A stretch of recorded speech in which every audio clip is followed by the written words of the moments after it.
17,000+ জনের ব্যাপারে আমরা অলরেডি পদক্ষেপ নিয়েছি।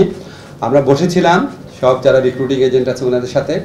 আমরা প্রাথমিক স্তরে আমরা বলেছি রিক্রুটিং এজেন্টরা সাব এজেন্টদেরকে টাকা ফেরত দিবে, সাব এজেন্টরা প্রবাসী যারা শ্রমিক ছিল যাওয়ার কথা ছিল তাদেরকে টাকা ফেরত দিবে।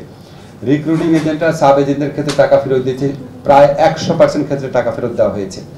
সাব এজেন্টরা এখনও প্রবাসী যারা মালয়েশিয়া যেতে পারেনি তাদের ক্ষেত্রে টাকা ফেরত দেওয়ার ক্ষেত্রে মাত্র 25% অগ্রগতি হয়েছে। প্রত্যেকের সিগনেচার সহ আমরা কাগজ যে আমরা টাকাটা ফেরত পেয়েছি সেরকম আমরা পেয়েছি মাত্র 25%। বাট এটা আমরা সময়সীমা যে বেঁধে দিয়েছিলাম সেটা আছে। আমরা আশা করি এটা 100% আমরা অ্যাচিভমেন্ট করতে পারবো। 17,000 কেন যেতে পারেনি সেই ইতিহাস আমি আর তুলব না, আপনারা সবাই জানেন এটা আমাদের সরকারের আমলে না, আগের আমলে হয়েছে।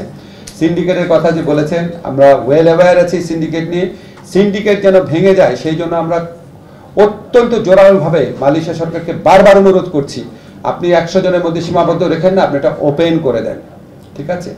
আর তারপরেও ওইখানে কি দুর্নীতি হয়েছে না কি হয়েছে সেই ব্যাপারে আমরা অবশ্যই তদন্ত করব। এটা আমরা যে কোনো দুর্নীতির ব্যাপারে তদন্ত করব, এটা আমরা নেক্সট ফেজে করব। আমাদের কাছে তো কাগজপত্র লিখে ওনারা বলছেন যে টাকা বুঝে পেয়েছি, তার মধ্যে অনেক থ্রেড থাকতে পারে, অনেক ম্যানিপুলেশন থাকতে পারে। সমস্ত কাগজপত্র পাওয়ার পর আপনাদের মতো সাংবাদিকদের সহযোগিতায় আমরা আবার ইনভেস্টিগেশন করব। এখন যেই লোকটা ধরেন তার 5 লাখ টাকা ধরেন ফেরত পাওয়ার কথা, সে 2 লাখ টাকা পেয়ে হয়তো লিখে দিচ্ছে, আজকে লিখে দিচ্ছে, 3 মাস পর যখন আমরা ইনভেস্টিগেশন করব তখন তো তার দায় দায়িত্ব থাকবে না। আমরা অবশ্যই এটা পুনরায় ইনভেস্টিগেশন করব, আপনাকে কথা দিচ্ছি। আপনাদের প্রতি অনুরোধ, আপনারা বস্তুনিষ্ঠ রিপোর্টিং করা অব্যাহত রাখেন। এটা একটা বড় চক্র, খুব জটিল একটা ব্যাপার। এখানে মন্ত্রণালয় একার পক্ষে অনেক কিছু করা সম্ভব, আপনারা সহযোগিতা করলে আরও অনেক বেশি কিছু করা সম্ভব। আপনারা সারাক্ষণ এই সমস্ত বিষয় রিপোর্ট করতে থাকেন। আমরা যদি কোনো অন্যায় করি, ভুল করি, 1 বিন্দু ছাড় দেবেন না। সবসময় আমাদের উপর একটা ওয়াচডগ বডি রেখেন। মন্ত্রণালয়ের ব্যাপারে একটা জিনিস কি, আমরা একটা জিনিস জানি কি, যত আপনি প্রক্রিয়া বা ধাপ কমাবেন তত খরচ আর ভোগান্তি কমবে।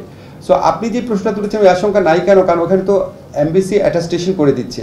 আর বিএমইটি পর্যায়ে যে অনুমোদন দিতে হবে, বিএমইটি তো আমাদেরই পার্ট, তা আমাদের 2 বার এটা করা দরকার কি, কাজে আমরা ওই আশঙ্কা আপাতত করছি না। বিএমইটি তো দেয় ইমিগ্রেশন ক্লিয়ারেন্সটা ফাইনালি দেয়, কিন্তু অ্যাটাস্টেশন যেটা হয় মালয়েশিয়া গতবার যে অ্যাটাস্টেশন হয়েছে, এই অ্যাটাস্টেশন কোনো একটি কোম্পানি পরিদর্শন করেনি আমাদের শ্রম কল্যাণ উইং। এটি নিয়ে যখন আমরা প্রশ্ন করেছিলাম মন্ত্রণালয়, তখন হাই কমিশন থেকে বলা হয়েছে মালয়েশিয়া গভর্নমেন্ট আমাদেরকে বলেছে যে অ্যাটাস্টেশন ভিজিট করতে পারবা না, ভিজিট করতে পারবা না, তুমি অ্যাটাস্টেশন করে দিলে এবং যে কোম্পানি দেখে কর্মীরা দেখে যে কোম্পানি নাই। সৌদি আরবে হাজার হাজার কোম্পানি এরকম ভুয়া নাম সর্বস্ব কোম্পানি, কর্মী গিয়ে দেখে কোম্পানি নেই, তাহলে অ্যাটাস্টেশন কেন করলো? আপনি কারেক্টলি পয়েন্ট আউট করেছেন যে শ্রম কল্যাণ যে উইং আছে আমাদের বিদেশি দূতাবাসগুলোতে, এখানে এটাকে সবচেয়ে বেশি তৎপর হতে হবে। আমরা একটা কমপ্লেইন মেকানিজমের মধ্যে দিয়ে ওনাদের আওতায় আনার চেষ্টা করছি জবাবদিহিতা। আমার কোনো একটা কনফারেন্সে কাতারে যাওয়ার ইচ্ছা আছে, সরাসরি ওখানে সবার সাথে কথা বলবো। কিছুদিনের মধ্যে ওনাদের সাথে আমার একটা জুম মিটিং করার ইচ্ছা আছে। যদি দূতাবাসগুলো ঠিক মতো কাজ করে তাহলে অনেক অনিয়মই অনেকাংশে দূর করা সম্ভব। আমরা কোনো বুলেট প্রুফ সিস্টেম পাবো না, বাট আমরা প্রতিনিয়ত চেষ্টা করে যাব এটাকে ভোগান্তি দুর্নীতি সর্বনিম্ন পর্যায়ে নেমে আনার জন্য।